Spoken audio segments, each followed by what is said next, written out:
जय लक्ष्मी माता। मैं एक लक्ष्मी माता की कथा सुनाने जा रही हूँ। एक ब्राह्मण थे। वो ब्राह्मण बहुत गरीब थे। उनके घर में खाने पीने का भी नहीं था। वो प्रतिदिन लक्ष्मी माता के पूजा किया करते थे।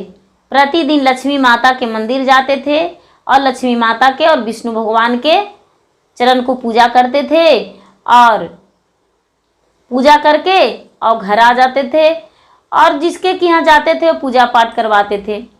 तो धीरे धीरे वो ब्राह्मण देवता का मृत्यु हो गया। लेकिन वो ब्राह्मण देवता का 5 बहू थी। जो ये इनका पत्नी थी ब्राह्मणी, वो अपने पति की जैसे पति करते थे ठीक उसी तरह ये जो ब्राह्मणी थी वो मंदिर जाती थी और मंदिर जाके और पूरे मंदिर को साफ सफाई करती थी और साफ सफाई करके और लक्ष्मी माता के चरण धोती थी, विष्णु भगवान के चरण धोती थी और चरण धोकर और वही चरण धोए हुए को जल से अपने शरीर पे छिड़ती थी और माता लक्ष्मी के पूजा किया करती थी प्रतिदिन। और जो भी मंदिर में चढ़ावा चढ़ता था वो पुजारी जी क्या करते थे कि इन्हें हाथ में दे देते थे कि ले जाइए, अपना घर के प्रतिपाल कीजिएगा। ये जो ब्राह्मणी थी बेचारी बुढ़िया, वो जो चढ़ावा चढ़ता था वो घर ले आती थी और लाकर अपने बेटे को दे देती थी। सबको खिला के पोस पाल के किसी तरह से बड़ा कर दी।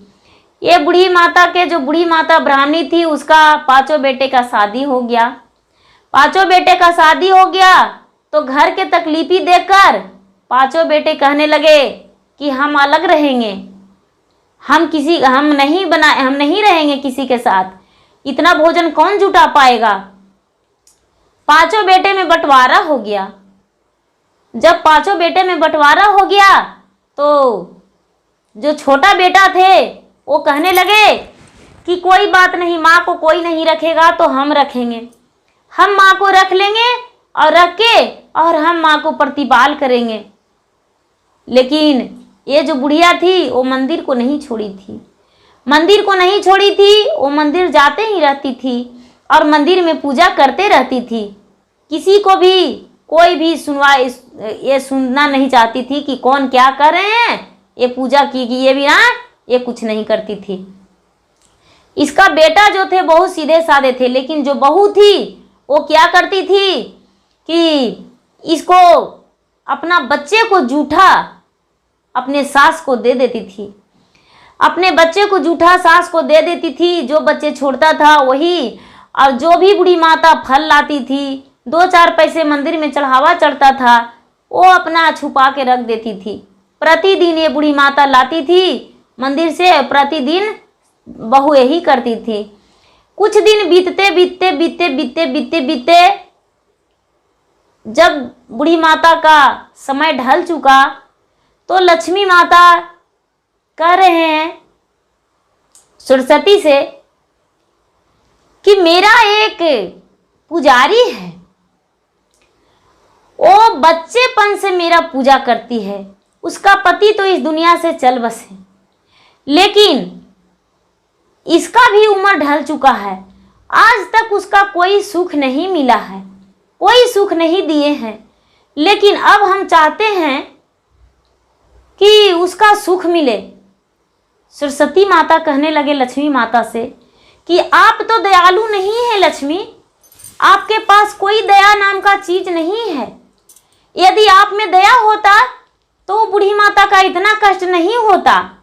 देखिए तो वो बच्चे का जूठन कैसे खा रही है। देखिए, ये जो लक्ष्मी माता थे वो कहने लगे कि देखिए तो उसका घर में धन नहीं है, देखिए तो उसका घर में धन नहीं है, देखिए उसका घर में धन है, रोज ले जाकर बुढ़िया देती है घर में, और उसका जो बहू है वो नहीं देती है।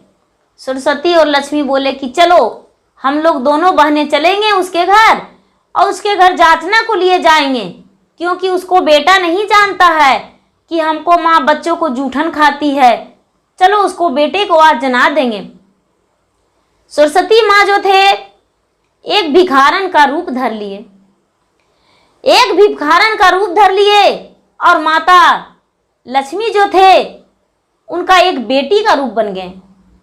एक भिखारन के रूप में सरस्वती माता गए और कहने लगे कि बिटिया भीछा मिलेगा, बिटिया भीछा मिलेगा। ये कहने लगे, ये बोली जाओ जाओ, मेरे दरवाजे तो खुद का नहीं है, तू मेरे घर आई हो भीछा मांगने, चली जाओ उल्टे पांव। ये कहने लगे क्या कहूँ बिटिया, एक बच्ची है हमारी बहुत भूखी है, उसे तो थोड़ा भोजन दे दो, देखो मेरा बेटी जो है कितना भूखी है। ये कहने लगे, ये बहू कहती है हम एक बार बोले मेरे घर से चली जाओ, हम नहीं देंगे, मेरे पास कोई भोजन नहीं है, तो फिर से तुम क्यों आ रही हो घूर के, मेरे पास कोई भोजन नहीं है, जाओ वापस लौट जाओ। ये जो सरस्वती माता थे वो लौटने लगे। इतना ही में जो सास थी वो मंदिर से जा चुकी थी, वो इसे हाथ पकड़ ली और कहने लगी कि बहन जी आप कहाँ लौटे जा रहे हैं, हम मंदिर से प्रसादी लाए हैं, थोड़ा इसे आप पा लीजिए और अपने बेटी को भी खिला दीजिए। कहने लगे कि ठीक है। ये जो बुढ़िया थी वो मंदिर का प्रसादी माता सरस्वती को दे दिए और माँ लक्ष्मी को भी खिला दिए। और ये जो बुढ़िया थी वो माँ लक्ष्मी के हाथ पकड़ ली और कहने लगी कि बेटिया तुम्हारा तो कपड़ा भी फटा हुआ है, लो हम मंदिर से 2-4 पैसे लाए हैं, इससे तू अपना कपड़ा ले लेना, देखो तुम्हारा वस्त्र जो है वो फटा हुआ है। इतने ही में इनका बेटा भी आ गए। तो कहने लगे कि माता जी आप मेरे घर भोजन करके जाइएगा, हम अभी भोजन बनवाते हैं। ये कहने लगे कि ठीक है बनवाओ। ये भोजन बनाने को लिए आज्ञा दे दिए।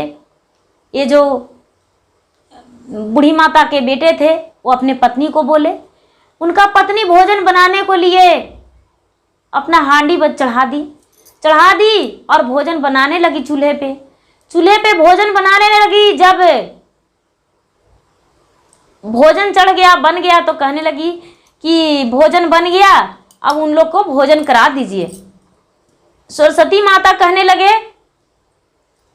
कि 1 थाल नहीं 5 थाल लगाओगी तभी हम भोजन करेंगे, 1 थाल में हम भोजन नहीं कर सकते हैं। ये कहती है कि हम 5 थाल में भोजन कैसे परोस सकते हैं, यदि हम 5 थाल में परोस देंगे तो हमारा आपका पर्सन कौन देगा। बोले कि नहीं तुम्हारा भोजन नहीं, अपने बच्चे को भी लगा दो, अपने सास को लगाओ, अपने पति को लगाओ और माँ बेटी मेरा और अपने बच्चे का भी भोजन लगा दो, 5 थाल में भोजन परोसो। अब तो वो चकित हो गई, लेकिन क्या की कि 4 थाल में परोस दी। 4 थाल में परोस दी और जो सूखी रोटी उसके पास था वही भोजन अपने सास को दे दी। और बोली कि चलिए भोजन कीजिए। माता जो सरस्वती थे वो कहने लगे कि सबको तूने भोजन परोस दिया। तो हाँ हम सबको भोजन परोस दिए। उसका जो बूढ़ी माता का बेटा थी उसे हाथ पकड़ लिए माता सरस्वती और कहने लगे कि पुत्र तुम्हारा थाल में क्या है। माता जी मेरा थाल में तो दाल है, चावल है, सब्जी है। तो मेरा थाल में भी तो देखो दाल चावल सब्जी है, लेकिन तुम्हारे माता को थाल में क्या है, देखा है कभी। बोले नहीं, अपने माता के थाल में देखो क्या है, माता के थाल में क्या है देखो। ये जो लड़का था वो माता के थाल में देखने लगा, देख रहा है कि सूखी रोटी है, ये बोला अरे तूने ऐसा क्यों कर रही हो, मेरे माता के भोजन क्यों दी सूखी रोटी। ये जो पत्नी थी वो बोली नहीं, हम माता को सूखी रोटी प्रतिदिन नहीं देते हैं, हम सिर्फ आज ही दिए हैं, क्योंकि आज जो 4 थाल में हम भोजन परोसे तो भोजन कम गया, इसीलिए माता को सूखी रोटी दे दिए। ये जो सरस्वती माता थे वो भोजन नहीं किए, लक्ष्मी माता थे वो भोजन नहीं किए। दोनों अपना रूप में आ गए, दोनों अपना रूप में आ गए। जो सरस्वती थे वो अपना रूप में आ गए और लक्ष्मी जी थे अपना रूप में आ गए। लक्ष्मी माता, लक्ष्मी जो बिना धारनी थी वो बिना लेकर विराजमान हो गई। जो कमल पर धारनी थी वो कमल पर बैठ के और विराजमान हो गई और कहने लगी माता कि देखो मैं कौन हूं। ये जो बहू थी वो सच बता दी। कहने लगी कि क्या कहूं, आपके माता को आपके बच्चे का जूठन सब दिन देती हूं और बासी रोटी, क्योंकि सरस्वती माता तो उसका कंठ पे विराजमान हो गए। बासी रोटी, बासी भात और बच्चे का जूठन ही सारा दिन देते हैं। जब मेरा बच्चा नहीं था तो बासी रोटी बासी भात देते थे, और जब मेरा बच्चा हो गया तो उसको जूठन देते हैं और बासी रोटी देते हैं। ये जो ब्राह्मण थे वो कहने लगे कि मेरा सारा भोजन बेकार है, सारा दिन हम कमाते हैं, हमको माँ जो है मंदिर से लाती है और मंदिर से खिला के मुझे पोस पाल के बड़ा की, तूने ऐसा की। लक्ष्मी माता बोले ठीक है, तुम्हारे दरवाजे से हम जाते हैं, हम तुम्हारे दरवाजे में नहीं रहेंगे। क्यों रहेंगे? जिसके कृपा से धन है उसी को तू तकलीफ देती हो। ये जो बेटा था और बुढ़िया थी वो माता के चरण में लिपट गई। लक्ष्मी माता सरस्वती माता के चरण में लिपट गई और कहने लगी कि माता मुझ पे दया कीजिए, माता मुझ पे कृपा बरसाइए, ऐसा कर दीजिए कि माता मेरे बहू का पास कम था धन, इसीलिए ना मुझे बासी रोटी बासी भात देती थी। ऐसा कर दीजिए कि जिसमें मेरा बहू का धन संभाल ना पाए, मेरा बहू इतना धन दे दीजिए। मेरा बहू का लगे कि इतना धन हम कैसे रख पाएंगे, इतना धन ज्यादा दे दीजिए। लक्ष्मी माता बोले ठीक है, हम इसके लिए कह रहे हैं कि हाँ देंगे, लेकिन इसका जो है कर्तव्य करना पड़ेगा। जैसे तुम मंदिर जाती हो उसी तरह ये भी मंदिर जाएगी, तुम्हारे पास धन रहेगा, और जिस दिन मंदिर छोड़ देगी उस दिन धन तहस नहस हो जाएगा। वो जो ब्राह्मणी थी वो पूजा पाठ के मर्म नहीं जानती थी, लेकिन माता लक्ष्मी के सामने स्वीकार कर ली और बोली कि हे माता लक्ष्मी, हम आज दिन से वचन देते हैं कि सारा दिन आपको चरण को हम कभी नहीं छोड़ेंगे और पूजा पाठ करेंगे और मेरे घर आप विराजमान रहिएगा। हे सरस्वती माता, आप मेरे पति को, पुत्र को, मेरे सास को सर्वबुद्धि दीजिएगा, हम कभी भी आपका चरण नहीं छोड़ेंगे। ऐसा कह के और वचन लिए। ये जो बहू थी इसके घर में बहुत धन हो गया और उस दिन से माता लक्ष्मी का पूजा करने लगी और सब चीज के कदर करने लगी। माँ बुढ़िया का भी कदर करने लगी, बुढ़िया का सेवा करने लगी और बुढ़िया के अच्छे तरीके से रखने लगी और बुढ़िया का इतना बढ़िया से सेवा करने लगी, इतना सुंदर से देखभाल करने लगी कि अपना हाथ के हथेली पर बुढ़िया को बिठा के रखने लगी। उस दिन से कपड़ा नहीं धोने देती थी, बुढ़िया के प्रतिदिन सेवा करती थी, तेल लगाती थी, पैर दबाती थी, जूठा कभी धोने नहीं दी और बुढ़िया को सेवा करते रह गई। क्योंकि जब बूढ़ी माता का जरूरत था धन का और सेवा का तो उसको मिल गया। माता लक्ष्मी जो थे उस पर विराजमान हो गए और खुश होकर और उसकी सारी खुशियां को माता लक्ष्मी दिवा दिए, उसके बहू और बेटे से, और माता लक्ष्मी दे दिए, सरस्वती दे दिए। उसके घर में चारों कोना बैठ गए और उसका जैसे राजमहल बनता है उसी तरह राजमहल धीरे धीरे बन गया। किसी चीज का कमी नहीं हुआ, सब कुछ उसका घर में भरपाई हो गया। धन्यवाद। जय लक्ष्मी माता। जैसे उस बुढ़िया पे कृपा किए उसी तरह सब पे अपनी कृपा बना के रखिए माता। सबको धन लक्ष्मी पुत्र पति सबका अमर रखिए माता, और सबके घर में चारों कोना पे बैठकर और अपना विराजमान हुई। जय लक्ष्मी।